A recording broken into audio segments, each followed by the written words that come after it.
Okay, hello everyone, and welcome to this week's edition of Irish Rugby Banter Chat. The show that has more bad language than a Tourette's conference and more innuendo than a carry-on film.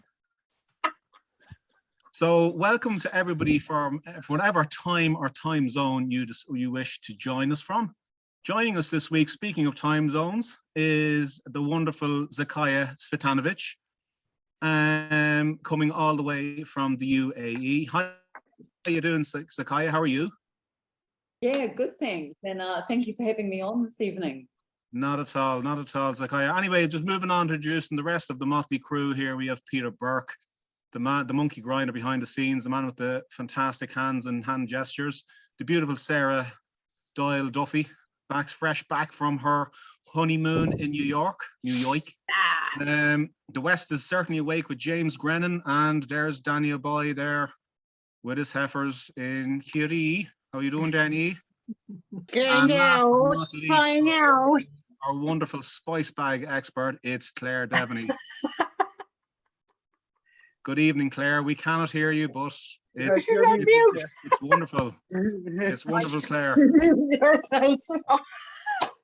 I actually had to show what a spice bag was in the RDS last week. I had to, actually, yes, I can actually attest to that. I'm walking proof that Claire actually did buy a spice bag in the RDS prior to the game. There you go. Actually, because I went pre-match nutrition as always. In the RDS, they're selling spice bags. Yes. Yeah, Claire found a place that sells spice bags. I swear to God, yeah. They've been cash. Well, we don't know for her title as always. Yeah. Oh. Anyway, guys, the reason why we're here is to, apart from talking a little bit of shite and taking the piss out of each other, we'll actually talk a little bit of rugby. What are you talking about? We don't talk shite. Speak for yourself, Peter. Often, anyway. I think you do, Sarah. I think you do. Anyway, we'll get down to it. Let's start talking a bit of rugby. Right, so what we have on the agenda this week, as always, is fixtures. Now, we have had a couple of rounds of the URC, and we had some interesting performances last week. Will we jump in and have a look at those first of all, guys, and see what we think of what has transpired in the last week? So anyway, I suppose what we had first up there from last Friday was Leinster versus Benetton. Leinster 42, Benetton 10. Peter Burke, I'll go to you first. Did you see it? What did you think of it? Yeah. If you asked me before the game who was going to win this, I would have said on paper, well, Leinster should win it quite easily. But it was the second game into the season. Who would have known? Benetton aren't bad at the moment. But it was the final result was 42-10. Halftime score was 21-3 to Leinster. At that stage, you're kind of going, well, look, it's anything but a Leinster win. But look, it was like the previous game. You expect to win against these sort of teams, and for the sake of time, I'll say that's all on that. But next week is going to be next Friday is going to be a different story altogether. There you go. Okay, and on that note, Peter, was any players that particularly kind of stood out for you, performance-wise? Oh, I don't know. I was fucking pissed. All right, that's rinse and repeat from Peter as per usual. Sarah Duffy. I actually seen some of this game, and I seen some of the highlights due to a bit of jet lag. But it took. The bits I seen, I think your man Jason Jenkins stood out for me big time. It took two bodies to take him down. And I think that book is a bit of a real deal. You know, he's an extremely important player in that Leinster squad. And I think the substitute was Ross Maloney was in for James Ryan. Was he? Yeah. He was out injured on the captain's run, or maybe on the Thursday. I thought he put in a good shift. how long Ryan is out. God, I hope not too long. But that was really all I seen. I think I was devastated for Frawley. Like, how long is he out? Is that a shoulder injury he has? That's Well, a massive knock. But he's got his, on a more positive note, Jameson Gibson Park, he's back after illness, so kind of going forward, it's a bit more promising against Ulster the following week. But as I said, I didn't see that much of it. Only your man Jason Jenkins really stood out to me. Yeah, no, I think myself just come in on this one that if they just keep him fit, he is going to be a massive player. He'll be a key player, particularly against the bigger, stronger teams. So yeah, and for all that's shocking bad luck. But sure, look, I suppose we might deal with that maybe at a later point this evening. Danny Brosnan. I saw bits and pieces of the game here and there Friday night. I was absolutely fucking wrecked. So a bit like Sarah is just kind of phasing in out of it. like fucking Sarah, you didn't fucking fly back from New York. You were looking after your fucking heifer, so and you fell asleep in your fucking couch. That's what happened to you. Excuse me, Burke. I was tired. Okay, some of us actually do work.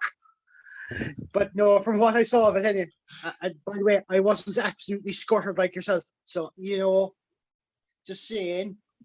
But, from the bits I saw of it, Jenkins was, from what I saw of him, Fry was unlucky. Sheehan, Mad and Matt, I think, deserved after 4 tries and everything like that as well. So, I don't think there was ever in doubt. Leinster beating Benetton. It's just, can't say much more on that. Claire Devaney. Yeah, it was a great game. Great to be back in the RDS. As same with Sarah, devastated for Frawley. He was holding the shoulder when he came off, and I kind of went, ooh, that's not good. Hopefully, sign of things to come. Hopefully, we can keep it up, especially with the news coming out that Lancaster is gone at the end of the season. Kind of in there. We knew it was happening, but because it's been confirmed, it's kind of hopefully that the lads can keep soldiering on. Yeah, sure. It certainly is a point of focus for the rest of the season. James Grennan. Yeah, it was the Dan Sheehan show in the first half, wasn't it? Just it was try after try after try. Look, Leinster, had 7 tries really. Ringrose, he was unlucky there, marginally forward, I thought, on that one. But McGrath kept it off with the 7th try there. Yeah, it was a foregone conclusion. I think the 3 of you that were on the call last week called it, I think. So yeah, easy enough to talk about that one. Is that the most tries a hooker has ever scored in a game? Yeah, it is. Yeah, I think so. Tied it, I think. Yeah, no, it's the other 2 players were Marshall Coates and Gavin Coombs, and they're both back rows. He's the first front row player in the URC to score 4 tries in a match. Oh, I think he's a winger in disguise. He's that good. Yeah. He's got that explosive power and pace, all right. It's no doubt about it. Zakaya, have you any interest in the URC at all? Well, yes, I do, but I've been more focused on a different rugby championship just recently. So I will apologise. However, I'm just looking at the scores now, and there were some really close games. Two of the South African games were quite close, weren't they? Yeah. Yeah.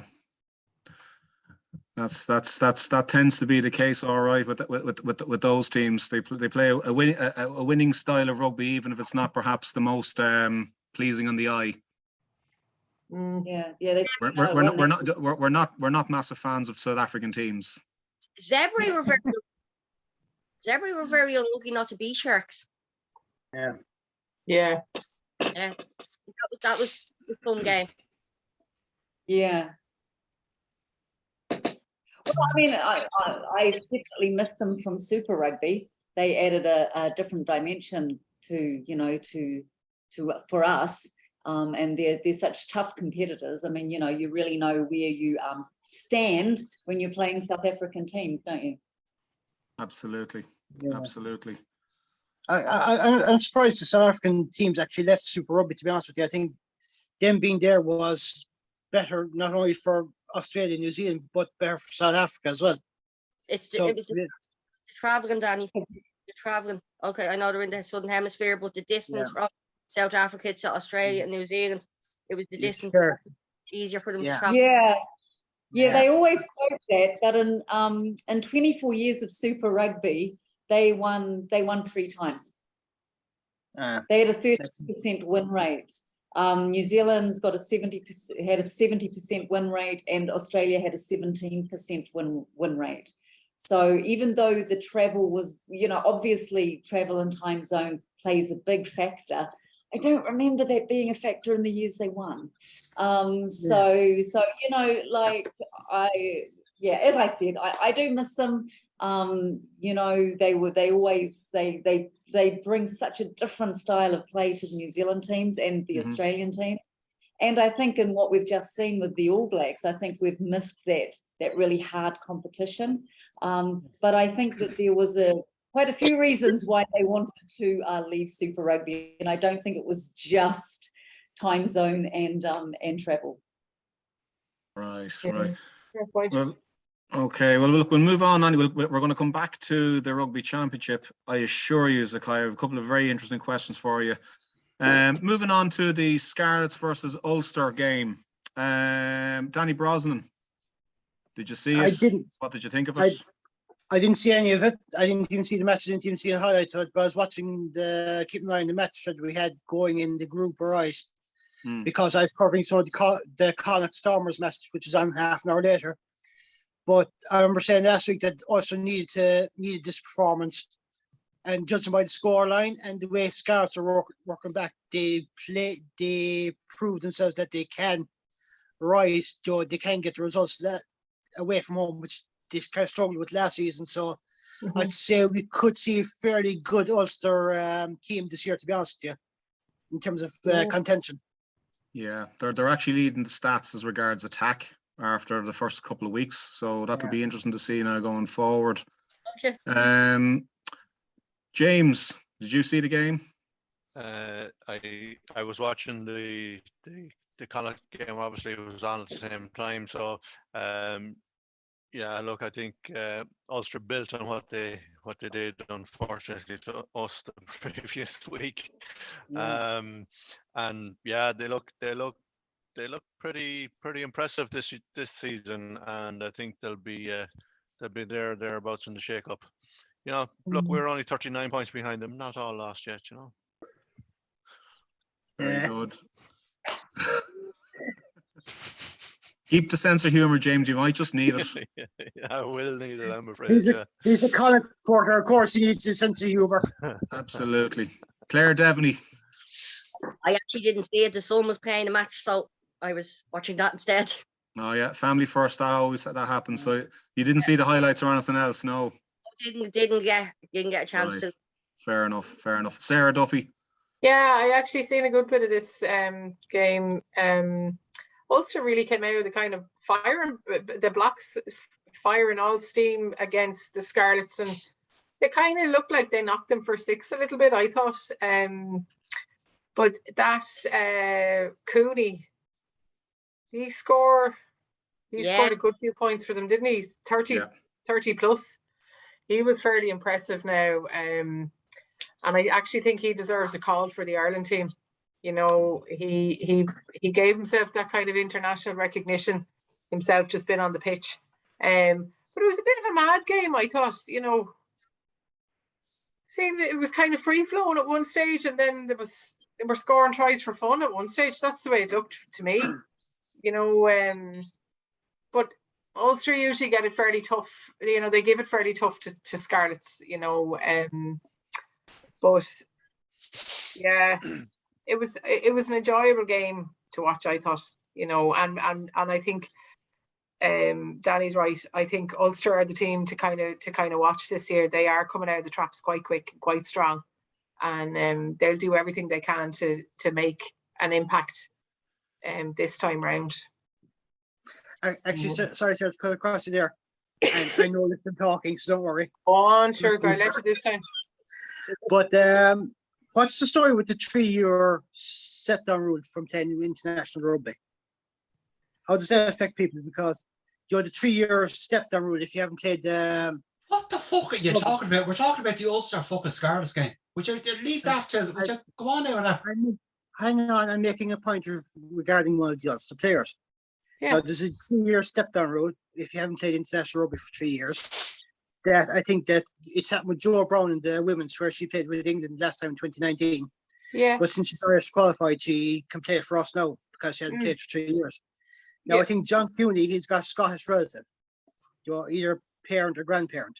Yeah. And he hasn't played since 2019, sure he hadn't. It's definitely 2019. It was just before COVID. So Go on. if he hasn't played for Ireland in 3 years and that 3 years expires, could he now go play with Scotland? I If you imagine choose- he could, but Right. Yeah. Okay.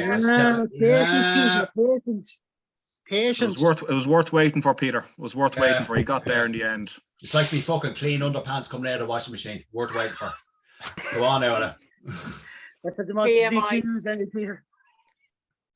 Anyway, I what I noticed from that match, and I saw a couple of clips, was Stuart McCluskey was immense.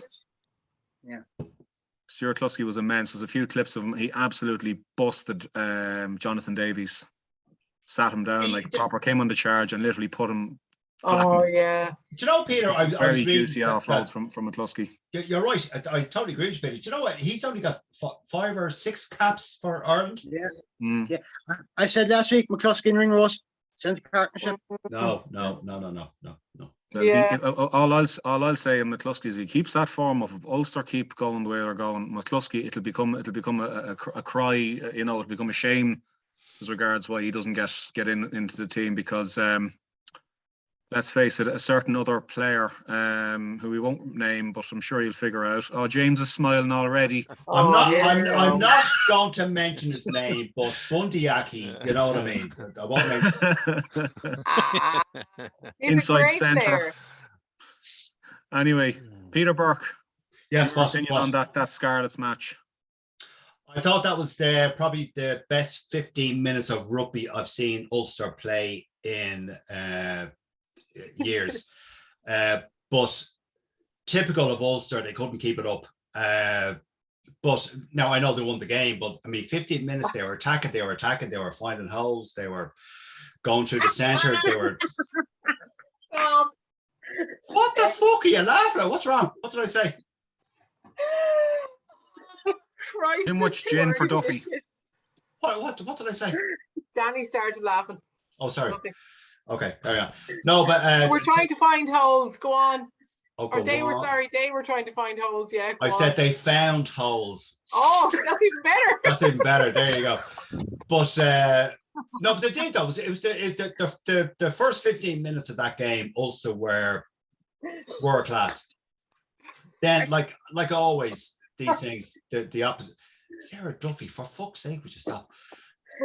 Like always, the opposition finds purple patches. I thought Scarlets came back at them. Now Ulster did win the game.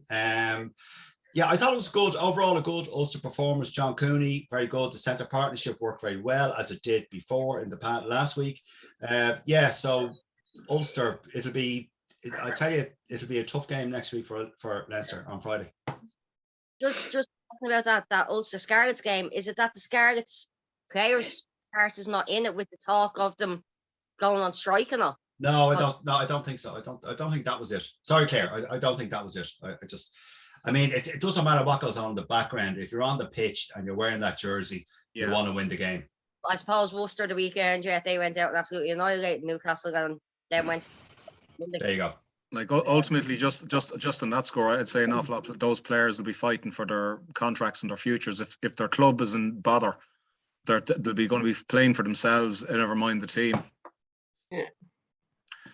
But anyway, look, I'll move on anyway and get through these. Skeppy, we won't leave Sakaya waiting to talk about rugby down under in the rugby championship. Move onwards to that other game that James was referencing.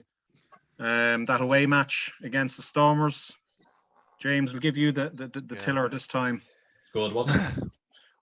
Yeah, it was all going swimmingly well until the 59th minute. No, I don't Until know they if came out of the dressing room. Yeah, I don't know if Bundy watches this this video at all if he's a fan of ours, but if he does, Bundy, I'm a big fan. You're a big hero in this house, and I love the way you brought us to the final in 2016 where we handed Leinster their asses up in Edinburgh. But Jesus, man, you can't be doing that. No. Like, gone in with the shoulder to the head. That is just, yeah, you can't be doing that. No. Yeah, and then poor old David Hawkshaw, his first try for Connacht disallowed like 30 Yeah. seconds later because of it was brought back for Exactly, the red card. Yeah, double whammy. Like, the ball was coming back in the ruck. Connacht were going to get control of it. There was no need for Bundy to go in like that, shoulder to the head. We would have got the ball back. Was sprayed out to the wings. Hawkshaw had a run in. He was in under the posts.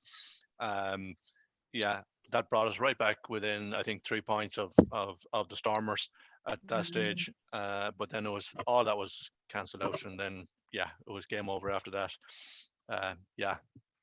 James, Do you feel, very do you feel, disappointing. James, that the style of play that Connacht are playing? Like, I thought myself watching the game, they played a good high tempo game. They moved Stormers around the pitch a bit, and they were they were making inroads. They were quite penetrative in the style of rugby they were playing. They were making the gain line. Do you feel overall that the Bundy Aki incident aside, are you happy overall the way the team is playing so far in the two games? Yeah, I was in at the sports ground over the weekend, and I was chatting to some of the guys there, and their plan going out was to run the big lads around the field, tire them out, and get at them in the last 20. It's a tactic that has worked well before, especially with some of the southern South African teams. And I thought, yeah, they played a lot better. It was a different squad out than we had against Ulster.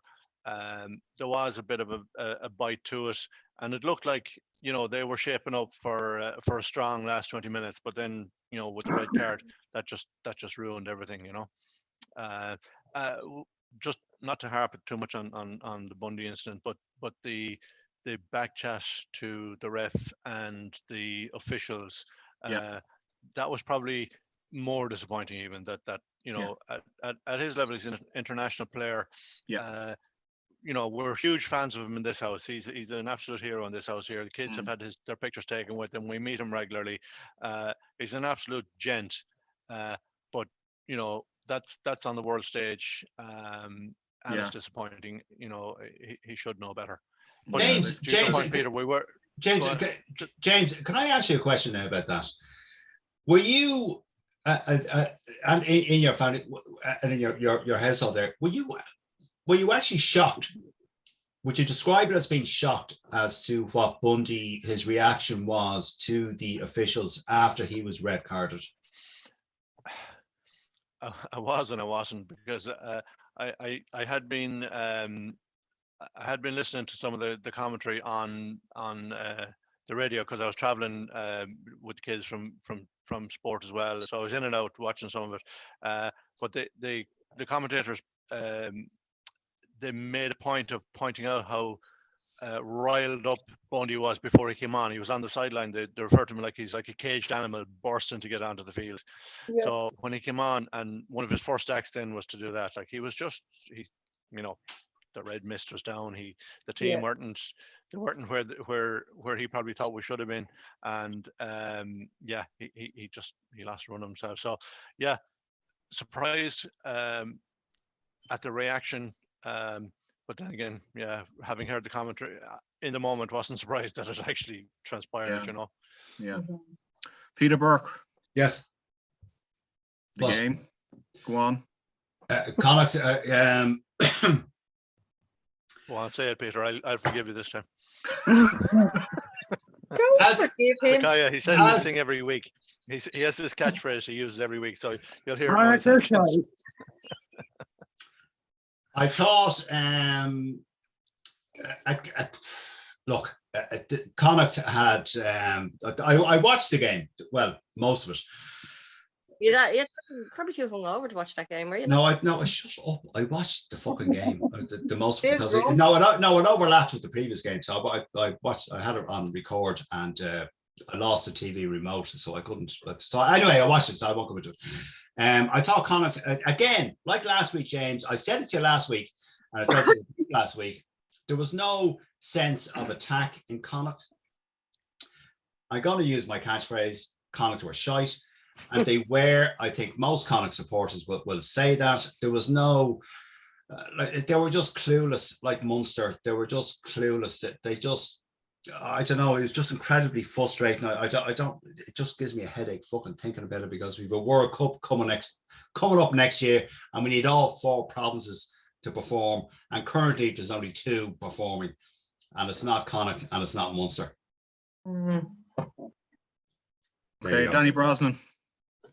Oh, I feel for Connacht. They seemed like they wanted to go ahead, but the attack. But whatever happened, it was just various miscommunications. Timing was off. The concentration wasn't there. Confidence wasn't there. They seemed kind of like us. They seemed like we're not 100% sure what we should be doing. Is this the right thing? And all this sort of stuff. Stormers were a lot more confident, a lot more willing to go forward and take their chances. But when Aki came on, and Jim was right when the commentator said he was like a cage elephant, I think he wanted to drive his team on, but he was just so driven that it was just a case of, second, I'll do whatever I want. I'll just, take whatever chances I can get, and damn the consequences of it. The red card was warranted, even if it's Peter O'Mahony that did that. I just said the same thing. The red card was warranted.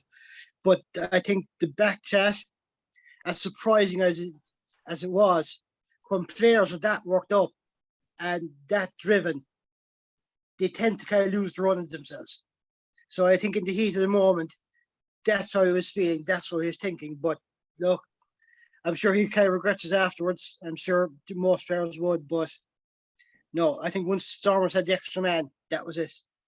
Now sorry, Danny, the other major disappointment as well in that game is that Keelan Blade is injured and out missing the tour. That's like I'm gutted for the lad. I know his mother and his father here, and I know they were so excited that he was going on this tour, and I really think he was going to be putting his hand up for the 9 jersey and the Ireland squad. Yeah. He was going to show what he can do, because he had a great game up to that. He was flying it. So yeah, that's, sorry, Danny, to cut across you, but that was just the other disappointment from that game. Is his dad's name Razor? Oh,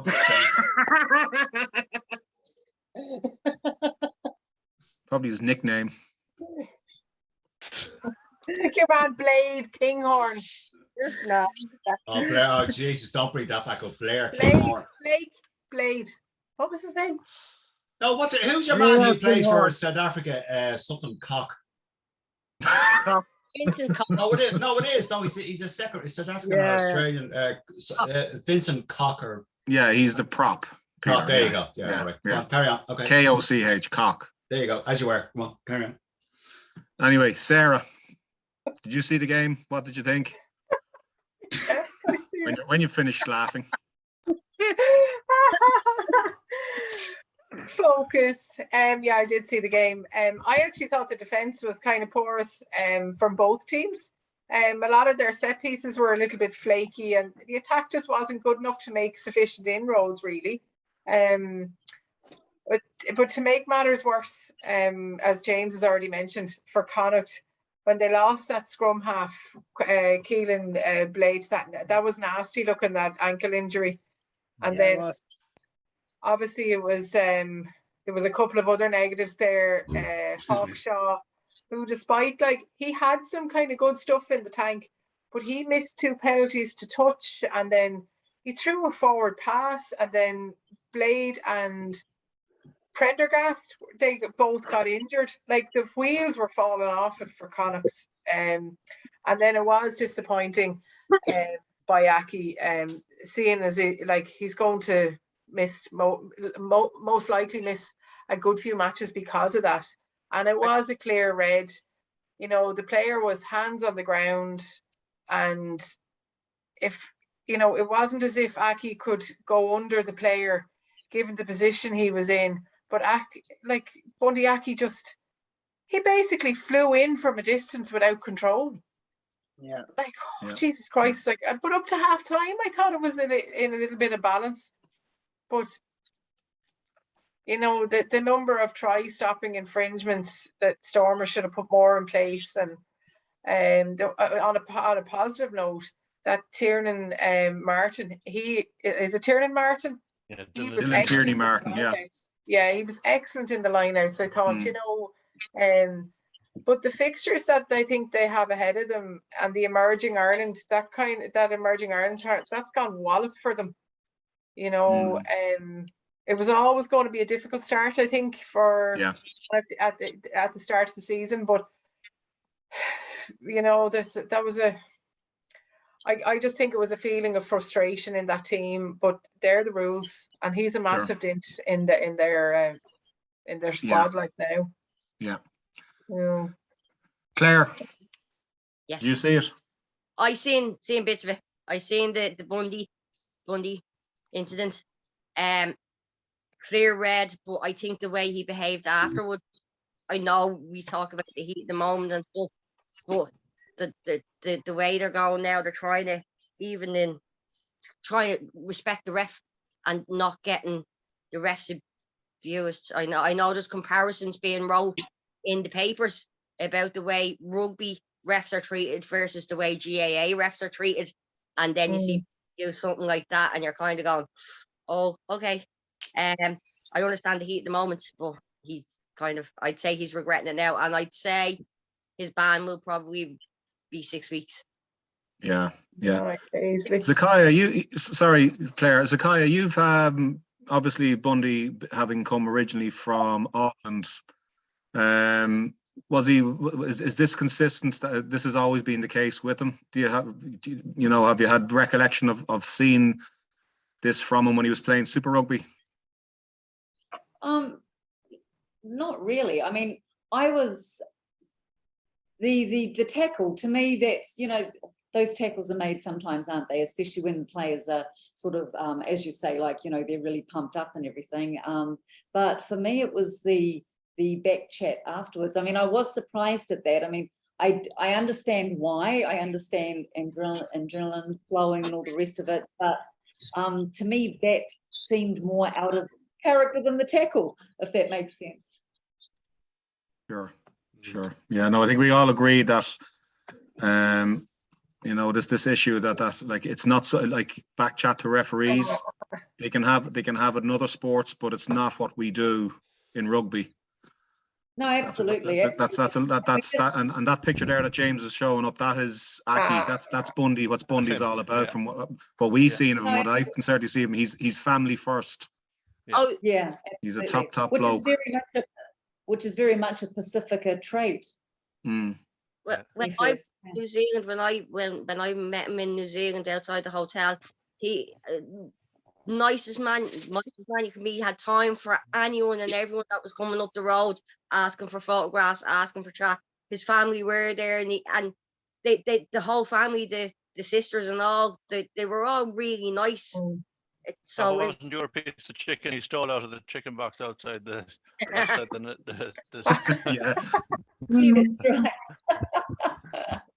That was a good turnover, in fairness. Zakaya, can I ask you a question? Yep. Zakaya, did you ever meet Kieran Reid? Kieran Reid, no, I didn't. And I'm a Crusaders supporter as well, because I'm a South Islander. Yeah. Even though he's not, but he spent a lot of his playing career in the South Island. But no, I didn't meet him. I've been out of New Zealand for 17 years, so I've really missed, you know, a lot of, you know, I guess connection with the All Blacks on a personal level. They don't come to the UAE often, so yeah.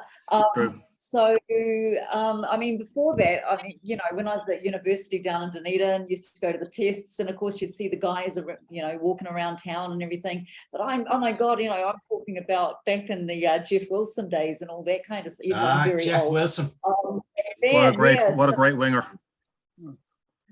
Well, yeah, except you know, with Bledisloe just being a thing that the George Gregan tackle when he was just about to score the try, that's just been making the play waves all over back home, much to Jeff's I guess horror, although it comes up every year, so he should be used to it by now, I guess.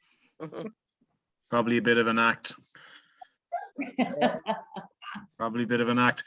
Right, we'll get on to we'll move on to the final match of our URC before we get straight on to the business of the Rugby Championship, and that is the Munster match. We had Dragons 23, Munster 17. Well, I think we've all learned a lesson, or we know now not to fear a team back against the wall. Danny, your obvious pain, I'll give you first shot at having a crack at this. Oh, In your own good time, Danny. yeah, I know, Peter. Don't worry about it. I just try not to swear. Face of that for the price of Turner's doing there. Jesus Yeah. wept. Hey there, Danny. You okay? Come on the fuck with you, for fuck's sake. Looks like he's on the jacks. Yeah. Asleep on the jacks. We might need the defibrillator for Danny there, will we? Yeah. I've got a defibrillator. Probably went handy, out will we? this game for you. Take your hand out of your fucking underpants, will you? I passed maybe about 5 minutes in the first half. The first half of the game, not the second half of the game. First half of the game. Lovely. We played well. But to be honest with you, No, you Tanya didn't. What match are you talking about? I talked What about 5 game were minutes. you of the game, watching? we played well. We played 5 well for about minutes. 5 minutes, and that was it. What were you doing? 5 What's a minutes. fucking a porn version of fucking Postman Pat or something? What the fuck are you talking about? You just played shite. Except for For 5. 5 minutes, yes, we did. I totally agree with that. But we played well for about 5 minutes of the first half, and that was it. There was one Munster player there that played really well. That was JJ Hanrahan. Yeah, he's the only Muslim that actually played well. And I will totally Brilliant, agree James, with brilliant. you with that. I was actually going to say that the only Muslim player that played well was JJ. And he was fucking against us, the bastard. Cunt. But I love it. Nice, But you nice know one, what? James. Nice one, James. Nice one, James. no, he's right. He's right. He's doing on the played well, the fair play to him. He didn't nail, was it 6 of his 8 kicks? You know, I think he missed one conversion, one penalty. But no, he ran show for Dragons. He took advantage of us. We were as shite as shite could be. We might as well have been 15 headed chickens outside there, to be honest with you. We were playing that bad. Can't complain that loss at all. Not one second bit. Right, Claire, did you see the game? I seen bits of it. I agree wholeheartedly with Danny. I think that when Danny says that they played well for 5 minutes, it must have been in the warm up because I didn't see any of that. I was watching it on and off on the phone, and it was kind of, oh my god, is that Munster? It's they had no heart, or they just weren't there. They just never turned up. Yeah, it's new systems coming in. They're just the muscle memory isn't there. Oh, yeah. So we blame Munster being shite on the new systems. Yeah, we go with that. Yeah, look, Oh, that- yeah. this stuff takes time, but no, we were Yeah, brutal. yeah. First I know. again, was brutal. The only way is up now. That's it. Jeez, Sarah. I'll tell you what, you're nearly coming into Munster are shite, Connacht are shite, threshold No. on a weekly basis. Oh, no, we're playing badly at the moment, but I'm going to give us time on this. But look, I'm not going to sugarcoat it. That's all I can do. I was actually really shocked at how inaccurate they were. I thought this is crazy stuff. Like, you know, it was just so poor. Like there was 8 turnovers in the first half. Yeah. Like and the ill discipline kind of let them down. They lost lineouts, the knock-ons. You know, oh God, you know, They never got a it- foothold of the game. Yeah. Like they usually do get a bit of a grip of it, but Munster were punished badly it by was- the it boot was- to JJ Hanrahan. Yeah. Pardon? It was 15-17 at half time though. They were ahead at half time. Yeah. They were, yeah, Oh, 17, yeah. 15, but That's But 5 minutes they played well, obviously. yeah, that's the only 5 minutes they played well the entire game, up to half time. That was it. Who was it? Your man, Stephen Archer and Ben Healy. Like those tries come out of nowhere, Yeah. and they gave that visitor 17-15 that lead at the interval. But Ben Healy's not a 10. oh no, he's not. He's not even the Much- best 10. He's not even the best 10 in his fucking house.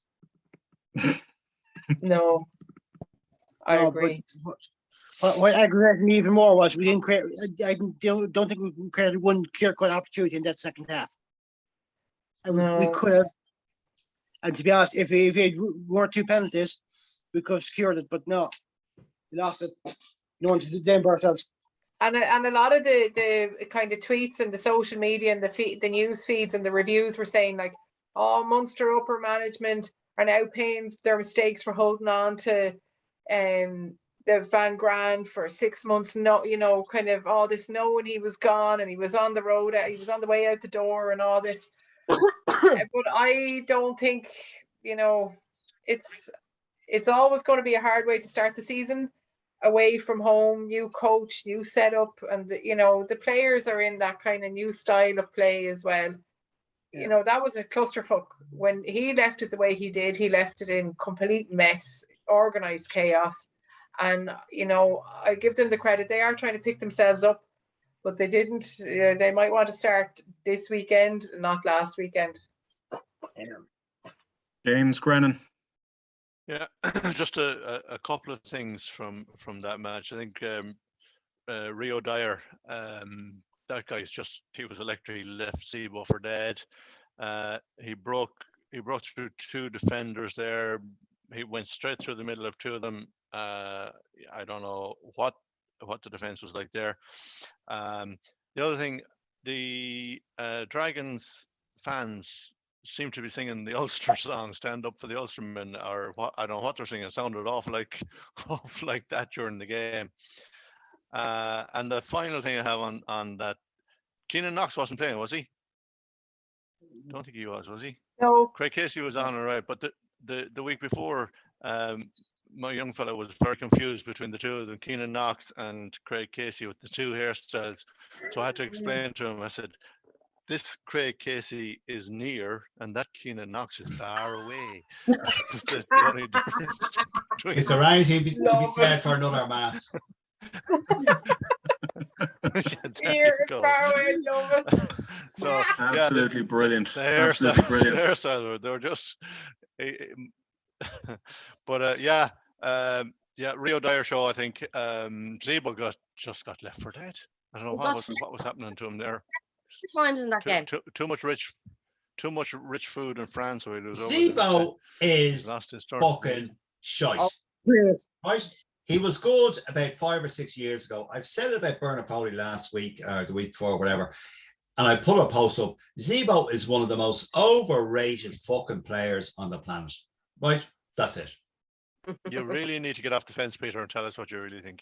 You know me. I'll say it how it is. Always on the fence. I'll annoy the fuck out of you with my chat. You need to make it clear, chat, where you stand on the room. whole Zebo issue. Make it He's clear where you fucking- stand on the whole Zebo issue, Peter. Will He's you? fucking shite. Nobody Anyway, mentioned with Finn Russell that- anyway, too. Go up. Back to Peter. Peter's good. With that, Peter, the soapbox is yours. Go on. Go. Unleash. What? Talk there, go on. What? You haven't. You sat quiet all night, sure.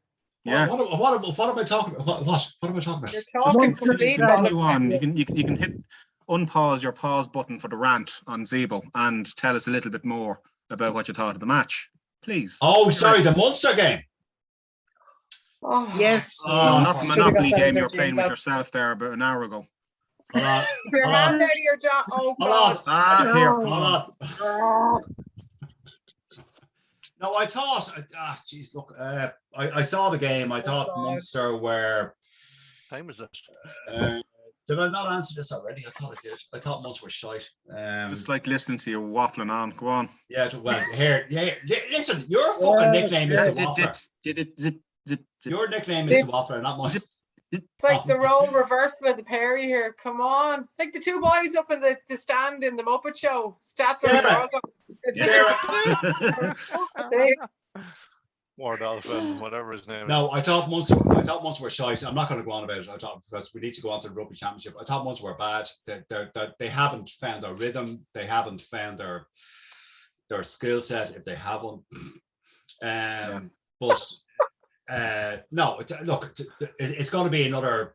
As we said last week and the week before, it'll take Munster another, I'd say 10 games to get into it. Anyway, so there you go. I won't go on. There you go. Right. Okay, so coming around finally, Sakai is hoping, to the Rugby Championship. And I suppose as a general comment, I'll just start off with saying it's been an up and down time, particularly for New Zealand.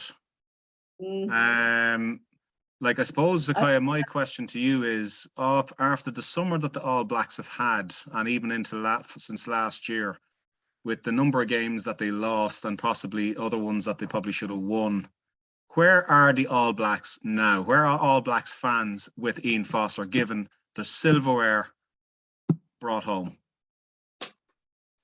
Yeah, well, I think that silverware it's very easy to gloss over the problems that still remain in the All Blacks because of that silverware. I myself believe that the rot started to appear, or the cracks started to appear sort of in 2017. I think when the British and Irish Lions toured New Zealand, I think we started to see cracks then. I was a big Richie McCaw fan, and I think that, you know, I maintain if Richie McCaw had been our captain, that third test against the British Lions would have ended very differently. I think that he had a better way of talking to reps. He was more commanding than perhaps Kieran Reid, you know, was as captain, taking not disrespecting Kieran at all, but I just think two very different styles of captaining. So I think it actually, I don't think we can just blame Foster for where the All Blacks are. I think it started to appear at the end of Hanson's reign. Where they are now, they've still got a hell of a lot of work to do. They're looking better than they were. They're looking a lot better than they were at the end of the year tour last year, and also the series against Ireland. And I think that has to go to Jace Ryan, who was the Crusaders, one of the Crusaders coaches. I think he's made huge headway with the forwards. The pack's certainly performing a lot better now since he's been into the fold. Let me see. But also I think Joe Schmidt, I was very happy when he came into it as well, first as a selector, and then they twisted his arm a bit, you know, for country to come and help us in the position we're in. Look, Ian Foster, to me, it's not his fault. You know, he didn't select himself. He didn't appoint himself as head coach. That's all on New Zealand Rugby. And I think it just smacked of the old boys network at the time. And you know, even Hanson sort of throwing his endorsing Foster to take over. I just think I still don't think that was the right decision, but he's the coach we've got until after the Rugby World Cup. So they, you know, after all the mess, and oh my God, weren't they floundering? I mean, you know, the messages that were coming out of NZR, I mean, I think most of us were thinking, good God, who the hell's in charge? It just seemed to be going from one problem to another, and to all that dirty laundry, you know, aired in public. It didn't seem to be the way that New Zealand Rugby operates. It just seemed very, very strange. But then, you know, reading an article from Hanson about just the I guess the handover of power between Steve Chu and Mark Robinson, you know, it seems like Robinson was just sort of thrown into the cauldron and wasn't given perhaps the time he needed to move into the position. So I just think that it was just a lot of very what do you call it? Like almost a typhoon of bad stuff that just happened, one thing after the other, you know, because there was all that crap with the Silver Lake deal as well, and it just seemed everything happened at once for us. Yeah. Okay. Do you feel that from a playing personnel perspective, the right players are being selected, or do you feel that there's guys who basically weren't selected, we'll say, over the last, well, certainly maybe we'll say the Rugby Championship and maybe during the summer series against Ireland? Do you think there were players that certainly were left behind and you were just, I suppose, throw your hands in the air? So why in the name of God is he not involved in the training squad at least? Well, for me, I think that the biggest thing for me was the inconsistency in the selections. You know, like we didn't have the same players. It seemed like we didn't have the same players on the field from one match to the next. And again, that started in the end of year tour last year. You know, that game against Italy. Oh my God, they were really pushed us. But we had so many players that were playing with new combinations. It's like no wonder they were running around chasing their tails, you know. At least now we've got more consistency, so that's good to see. I think another thing is maybe not the players not being selected per se, but players not being played in their position. I think that's another big thing that's irked a lot of us. Will Jordan is a fullback, you know. And I just think we've got perhaps such glut with players there. They're just, you know, trying to put anybody in any position to have them all on the field. I mean, Hansen was the one that tried the double playmaker with Richie Mo'unga and Bowden, and it didn't work in the last Rugby World Cup. It certainly didn't. It sort of it worked better in the final game against Australia with having them both on the field. But then again, if that's going to be the way forward, that means that Jordan is going to be stuck on that wing, and he doesn't play on the wing for the Crusaders. He plays fullback, and he's a very good fullback. He sees himself as fullback, yeah. So I think that's one of the problems that we've got. Just this manic, you know. Oh, we've got to have them all there. So let's just stick them in this position so we can have them there, you know. So that's really frustrating. And also, I mean, you know, as much as I like Sam Cane, and he's a bloody workhorse, you know, the work he does is just amazing. But Ardie Savea, I mean, you know, I think he should be our number 7. I don't see Ardie as our best number 8. I think, you know, he's way better in the 7 jersey. I don't know whether Hoskins or Akira should be the number 8. I think they've both been found wanting in different areas of their game. I'm trying to think of, the horrible thing for me was the disrespect shown to Stephen Perofeta when they brought him on for something, was it something like 40 seconds? You know, it was just such a last moment sub. It was almost like they'd forgotten that he was on the bench and then thought, oh boy, you know, we better get him on. You know, we better give him his first cap. And I just thought that was just bloody awful, you know, for the young man. And I've watched Stephen for many years, and I've always wanted to see him in the black jersey. I think he's a great player, but I just thought that was a terrible way to deal with the young man. So you feel then, I suppose, it's a culture thing really, as much of, like, you know, kind of it's a purely politics over personnel is why New Zealand is, I suppose, as you said, they probably feel there's still a work in progress. Is that what you know? It's a politics thing rather than actual personnel. You feel there's enough talent there in thereabouts the squad.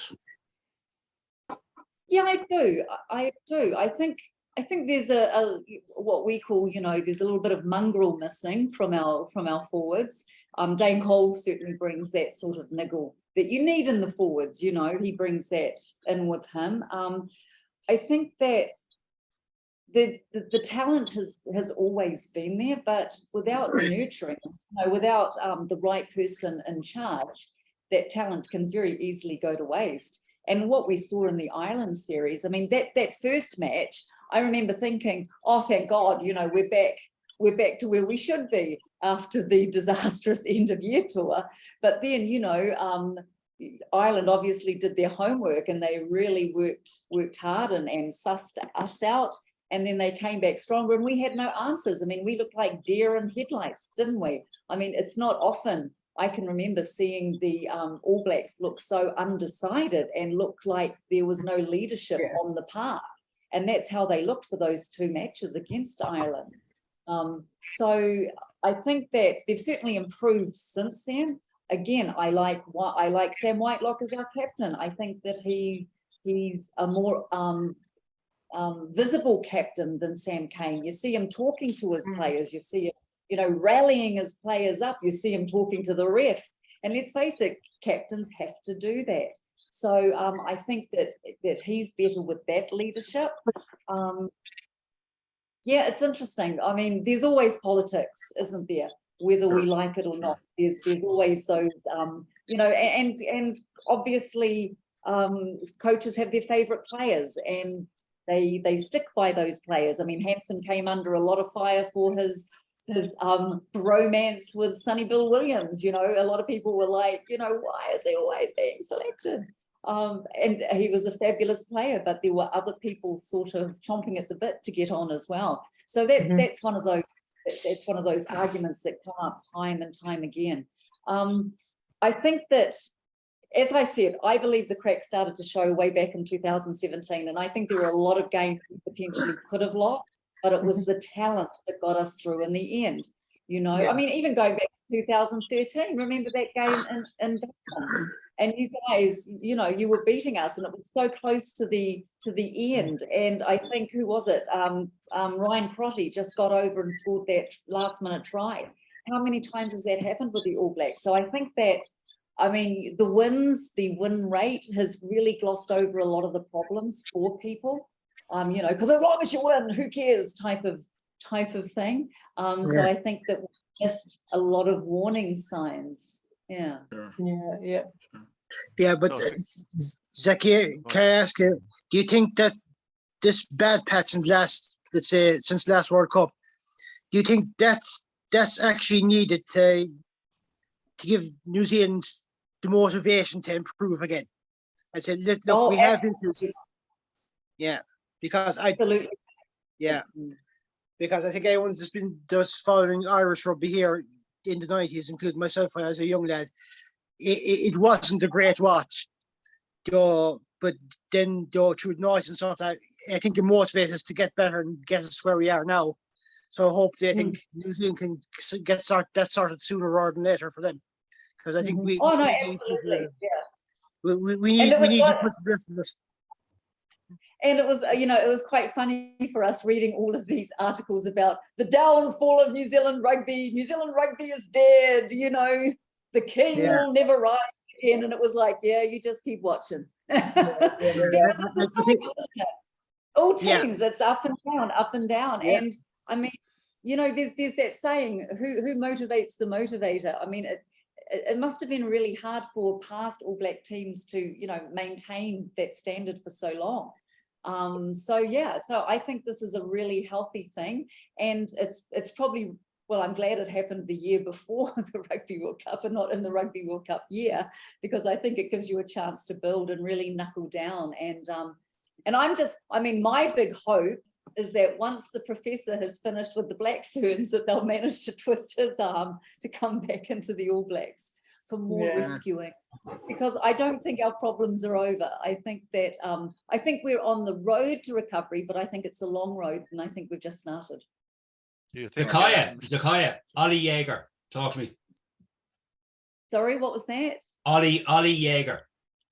Ah, yes. Well, he's certainly got ambitions, hasn't he? And good on him for that. And he's a Crusader man, so I'm going to like him. Unfortunately, we've got a bit of a glut at props at the moment. So I think that if he was to get a call up, I think there'd have to be a few injuries for that to happen. I mean, I think he's got all the makings. I think he would be able to slip in and you know, wear the black jersey very well. And wouldn't that be nice? Wouldn't that be a nice change? Irishman wearing a black jersey. There you go. Yeah. No worries. No, but I think he could certainly fulfill his ambitions. If the, you know, but only if there were injuries sustained to the guys that we've got now, because we've got quite a few young guys. I mean, you know, like with Hooker and De Groot. I mean, he's going great guns, you know, and just a young lad.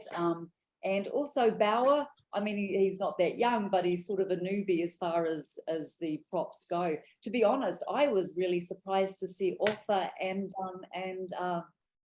oh my goodness, I've just forgotten his name. Dave.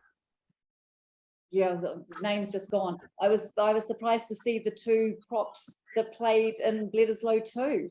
I'm just looking now. Let me see. They're a Lomax. Yeah, La. Yeah, I was surprised to see them on the bench, because I just thought, you know, because they've been a little bit injury plagued and they're getting older, and I just thought, you know, is it right to bring back those older players, or should we bringing in more new players? Because, you know, it's got to be for the future. And I think that's another area where we've sort of let the ball slip a little bit. Excuse the pun. You know, we just haven't been bringing in the new players like we used to. And I think, again, that, you know, when you see the average age of the team, which was something like 32, I mean, I think that kind of shows. Still younger than the school. Yeah, but yeah, I think the few young players need to start being coming through. I think that's why even the Ireland team here were sending off the emerging Ireland team to South Africa for a few games, so just to see what young talent we have. So maybe it's time for New Zealand to get them attention in a few games here and there. See what is coming through. Absolutely. Yeah. Peter Barton, what time are we at? We're just over the hour. Oh, Jesus Christ. Come on, fucking hell. Before we board the knickers off people. Look, Sarah Duffy looks like she's about to go on to her OnlyFans account. Oh, it's just because I blocked you. Anyway. Go on, an hour is enough now, seriously, for people. Go on, Peter Martin. Right. Okay, well, sure, look, all I can say on that score is, folks, it's been an experience, as it always is every week, talking rugby and a little bit of rubbish. And thank you, Sakaya, for joining us from the UAE. It was a pleasure having you from a different time and time zone. Thank you, Sakaya. Thank you. With that, guys, we'll just say adios, amigos, and we'll talk to you all around the same time, maybe next week. And the video will be up when Mr. Burke gets his shit together. There you go. All right. Good luck. Take care, Good folks. night, Thanks for Take joining. care. Take care. Thanks, see you later. Take care. See you later.